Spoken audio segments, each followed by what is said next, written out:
Hello friends आसतु आज आम जाना प्रथम कलम ढलई करवा ना प्रथम इटा जोड़े करवा आमती कम कले कम खर्च होता है और शीघ्र कम होता है। चलते मुझे बर्तमान आपको कम साइड की नहीं जी देखिए कौ कम कले अधिक भी मजबूत होता है। देखो कलम भी ढलई सरी इटा भी जुड़े करा कलम ढलई कर प्रथम जदि आप इटा जुड़े करुँच कलम ढलई करेंगे इटा को भल भाव उदा रखिए। इटा उदा रही ढलई मसलार सीमेंट रस के टाणब ना कलम भी मजबूत रंथ फाटे ना पिलर ठारू कांथ फाटी जाए आम सेंटरिंग ठीक रखा ताले कलम केबे फाटब ना कलम फिनिशिंग आसो पटार जब सेंटरिंग कर जोरी पिटी देले आउरी भल फिनिशिंग हो काम भी बहुत शीघ्र होता है। देखो कलम ढलई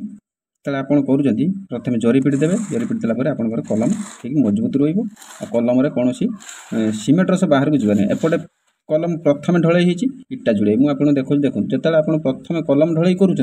प्रथम आपको चिपिंग करने को पड़ो तापर एमती सील बैंड रे रड बाहर करने को पड़ो और जो जॉइंट करेंगे जॉइंट भी भल भाव आसब ना भविष्य में जॉइंट सब फाटिबो फाटला प्लास्टर बेले आपको ये जाली मारिकी प्लास्टर करने को पड़ो।